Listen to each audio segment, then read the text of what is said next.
আজকের লেকচারে আমরা ফিজিক্সের একটা সার্কিট সলভ করব এবং এই সার্কিটে 1 নম্বর কোশ্চেন আমরা ট্রাই করব টোটাল কারেন্টটা বের করার। এবং সেকেন্ড ট্রাই করব যে যতগুলো রেজিস্ট্যান্স আছে মানে রোধ আছে প্রত্যেকটা রোধে আয়ের মান বের করে, যেখানে যেটা 5টা রোধ আছে। তো 5টা রোধে টোটাল প্রত্যেকটা রোধে কোনটাতে আয়ের মান কত হবে সেটা আমরা বের করবো। সো এই সার্কিট সলভ করার আগে প্রথমে যেটা করবো, আমরা সার্কিটটাকে আমরা একটু সিম্পলিফাই করে নেবো। যেখানে এখানে একটা এ পয়েন্ট আছে, এখানে বি পয়েন্ট, এটা ডি পয়েন্ট আর এটা সি পয়েন্ট। এবং বি থেকে সি পয়েন্টে একটা কমন কানেকশন আছে, তা আমরা এখানে বলতে পারি যে বি আর সি তোমার আপনার আলাদা কোনো বিন্দু না। বি সি আসলে একটা পয়েন্ট, সো বলা যায় বি সি একই বিন্দু। সো এখন আমি যদি বলি এ পয়েন্টটা এখানে, ডি পয়েন্টটা এখানে, আর বি বা সি পয়েন্ট এখানে। তাহলে এখন আমি দাগ, যেহেতু এটা আমার এ পয়েন্ট, আমি দেখতে পাচ্ছি এ থেকে বি তে একটা 5 রেজিস্ট্যান্স আছে, তো আমি বলতে পারি এ থেকে বি থেকে একটা রেজিস্ট্যান্স আছে, সেটা হলো 5। সেম ভাবে এ থেকে সি তেও একটা রেজিস্ট্যান্স আছে, সেটা হলো 12। সো এ থেকে সি তে রেজিস্ট্যান্স আছে, সেটা হলো 12 ওহম। আবার আহ বি থেকে ডি তে একটা রেজিস্ট্যান্স আছে, এটা আমার বি পয়েন্ট। এবং বি থেকে ডি তে একটা রেজিস্ট্যান্স আছে, সেটা হচ্ছে আমার 10 ওহমের। আবার আমি এটা বলতে পারি সি থেকে ডি তে একটা রেজিস্ট্যান্স আছে, সেটা হচ্ছে 18 ওহমের। তো 18 ওহম। আর এ থেকে ডির মধ্যে একটা কানেকশনের মধ্যে এখানে একটা ভোল্টেজ আছে এবং তার আগে একটা রোধ আছে। তো এখানে একটা রোধ আছে যেটার নাম হচ্ছে 2 ওহম। একটা ভোল্টেজ পজিটিভ প্রান্ত এদিকে, নেগেটিভ প্রান্ত এদিকে, এবং যে কারেন্টটা এটা হচ্ছে 47 ভোল্ট। সো এই হচ্ছে আমার সিম্পল সেই সার্কিট। এবং এখানে আমি কিছু নামও দিয়ে দিই। আমি বলতে হচ্ছে এই যে রোধটা আছে, এই রোধের নাম হচ্ছে R1, এই রোধের নামটা হচ্ছে R2, এই রোধের নাম হচ্ছে R3, এটা হচ্ছে রোধ R4, আর এটা হচ্ছে রোধ R5। তো ফার্স্ট টাইম যেটা করবো সেটা হচ্ছে আমি টোটাল কারেন্টটা বের করবো, যার কারণে আমার যেটা লাগবে সেটা হচ্ছে তুল্য রোধ। সো এখন আমি এখানে বলতে পারি যে আমার এই যে রোধ দুটো আছে এটা, আর এই যে রোধ দুইটা আছে এই দুটো, এই দুটো সবসময় সমান্তরালে আছে। সো আমি R2 R3 সলভ করে একটা আর প্রাইম বের করবো, এবং এখানে R4 R5 সলভ করবে, এটা আর ডাবল প্রাইম বের করবো। সো এটা যখন বের করি তাহলে আমরা দেখি কোথা থেকে কেমন আসে। সেক্ষেত্রে আমি অলরেডি একটু সলভ করে রাখছি, যে আমি এখানে R2 এর মান বসাচ্ছি 5, R3 মান বসাচ্ছি 12। R3 মান হচ্ছে 5, আর R3 মান হচ্ছে 12। বসানোর পরে আর প্রাইম যদি ক্যালকুলেশন করি, সো এটা পাওয়া যাচ্ছে 16/17। ঠিক সেম ভাবে আমি যদি R4 10 ওহম আর 18 ওহমের জন্য ক্যালকুলেশন করি, R4 10 ওহম আর 18 ওহমের জন্য ক্যালকুলেশন করি, তাহলে টোটাল পাওয়া যাচ্ছে রোধটা হচ্ছে 45/7 ওহম। এখন যেহেতু আমি এই দুটা রোধকে একটা রোধ বানাই ফেলছি, সো এটাকে আমি সার্কিটটাকে আরো একটু সিম্পলিফাই করতে পারি। এটাকে আরো একটু সিম্পলিফাই করতে বলা যায় এটা হচ্ছে এ পয়েন্ট, এখানে রোধটা আছে, এখানে আমার ভোল্টেজ +-47, এটা হচ্ছে আমার ডি পয়েন্ট। সো এই রোধটাকে আমি বলতে পারি, এটা যেহেতু আমি 5 আর 12 রোধে কম্বাইন করছি,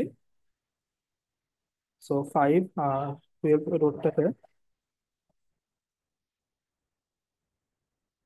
যেহেতু কম্বাইন করা হয়েছে, সেটা এইভাবে লেখা যায়। এটা আর প্রাইম,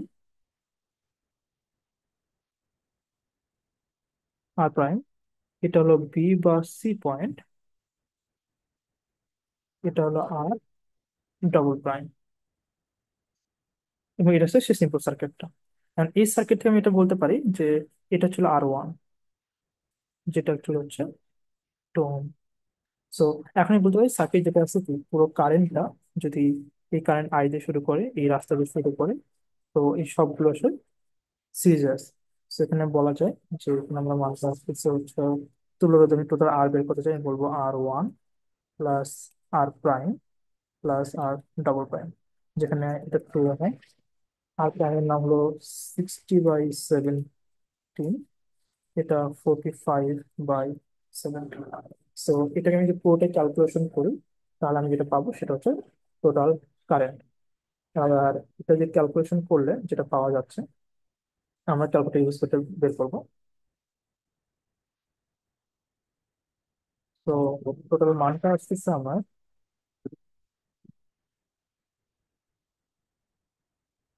11.96 অ্যাপ্রক্সিমেটলি।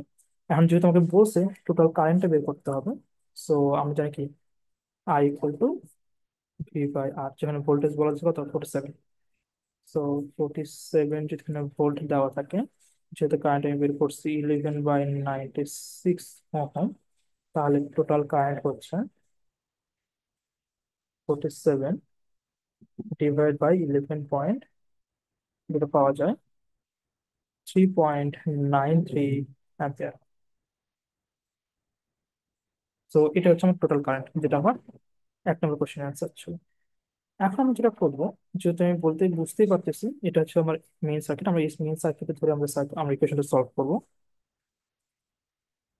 এটা হচ্ছে আমার মেইন সার্কিট।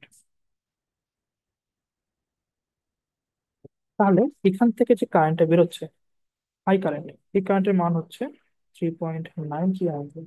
এবং এখান থেকে যে কারেন্টটা যাচ্ছে সেই কারেন্টটা অ্যাকচুয়ালি ওই আই কারেন্টে যাচ্ছে, এবং কারেন্ট ভাগ হচ্ছে না। এখানে আসে কারেন্টটা ভাগ হচ্ছে একটা I1, আর এখানটা কারেন্ট ভাগ হচ্ছে I2। তার মানে এই 2 ওহমের জন্য আমি যদি বলি যে 2 ওহম মানে two I I R one দিয়ে কি পরিমাণ কারেন্ট যাচ্ছে, আমি বলবো I R1 দিয়ে ওই টোটাল কারেন্টে যাচ্ছে 9.35 393 অ্যাম্পিয়ার। ওকে। এখন এখানে সে কারেন্ট দুইটা ভাগে ভাগ হয়ে গেছে, I1 আর I2। সো এখানে একটা অ্যামাউন্টের কারেন্ট যাবে, এখানে আরেকটা অ্যামাউন্টের কারেন্ট যাবে।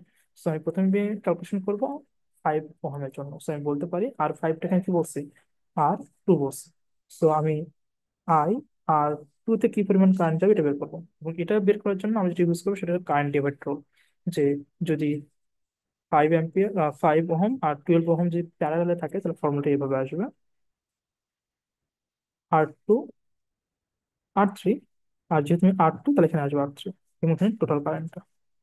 সো টোটাল কারেন্ট আমি কিভাবে বের করতেছি, টোটাল কারেন্ট হচ্ছে এখানে R3 মান কত, R3 মান হচ্ছে 12, 5/5 ইন্টু 12, আর হচ্ছে 3.93 অ্যাম্পিয়ার। তাহলে এটা যদি ক্যালকুলেশন হয়, তাহলে টোটাল কারেন্টটা আমার আসবে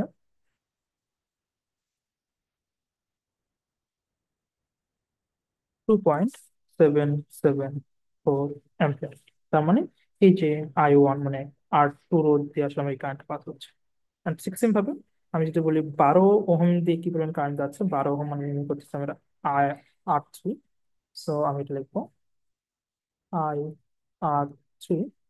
সো নিচে R2 প্লাস R3, উপরে আসবে R2, উপরে আসবে টোটাল 5 প্লাস 12, উপরে 5, 3.9। এবং এটা যদি সলভ যদি করা হয়, তাহলে টোটাল কারেন্টটা পাওয়া যাবে 1.551555। এবং আরেকটা জিনিস দেখো, এখানে যে কারেন্টটা আসবে আর এখানে যে কারেন্টটা আসবে, টোটাল কারেন্টের যোগ হয়ে আবার সেম আই কারেন্টে হয়ে যাবে। এখানে সব কারেন্ট ডিভাইড হয়ে গেল, এবং এখানে আসার পরে কারেন্ট আবার কি হয়ে যাচ্ছে, কম্বাইন হয়ে যাচ্ছে।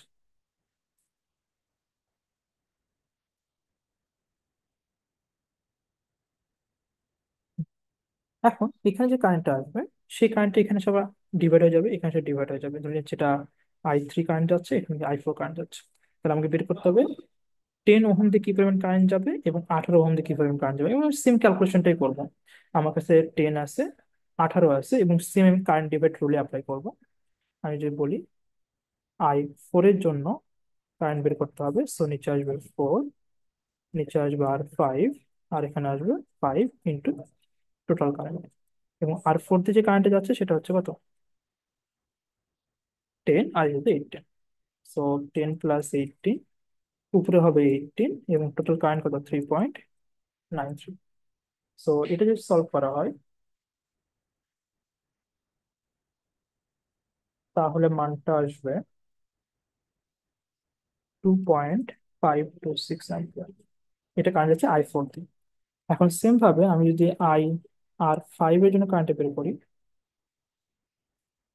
সেম ফর্মুলা, R4 R5, যেহেতু 5 এখন তো অপোজিটটা মাথায় রাখতে হবে। সো মানগুলো বসাই দিই। 10, 18, 10, টোটাল কারেন্ট 9.3। এবং এই পুরো অঙ্কটা যদি আমি সলভ করি, তাহলে যেটা পাওয়া যাচ্ছে সেটা হচ্ছে 1.403 অ্যাম্পিয়ার। তাহলে এটা যাবে হচ্ছে R5 রোধ দিয়ে, এটা যাবে R4 রোধ দিয়ে, যেটা আমি I3 বলতেছিলাম আর I5 বলছি। এবং এখানে আসার পর এই ডি বিন্দুতে আবার টোটাল কারেন্ট আই পাওয়া যাবে। তার মানে আমি যদি এই যে কারেন্ট যেটা আছে, এই কারেন্টটা যদি যোগ করি এবং এই কারেন্টটা যোগ করি, তাহলে টোটাল আই কারেন্ট পাওয়া যাবে। ঠিক সেম ভাবে এই কারেন্টটা যদি যোগ করা হয় এবং এই কারেন্টে যোগ করা হয়, তাহলে টোটাল কি পাওয়া যাবে? আই কারেন্ট পাওয়া যাবে। তাহলে আমি যেটা করলাম সেটা হচ্ছে আমরা টোটাল কারেন্ট আই বের করছি। আমরা বের করলাম এই রোড দিয়ে কি পরিমাণ কারেন্ট যাচ্ছে, এই রোড দিয়ে কি পরিমাণ কারেন্ট যাচ্ছে, এখানে সেম কারেন্ট হয়ে যাচ্ছে আবার। এবং আবার এখানে বের করছি 10 ওহম দিয়ে কি পরিমাণ কারেন্ট যাচ্ছে, 18 ওহম দিয়ে কি পরিমাণ কারেন্ট যাচ্ছে, এবং এই ডি পয়েন্টে এসো। এবং আমি এটা রোদ ধরেও কারেন্ট বের করতে পারি, পয়েন্ট ধরেও কারেন্ট বের করতে পারি। সো এই হচ্ছে আমার ফার্স্ট অ্যান্সার। আর এটা হচ্ছে আমার সেকেন্ড অ্যান্সারের পাঁচটা পার্ট, একটা, দুইটা, তিনটা, চারটা, ফার্স্ট।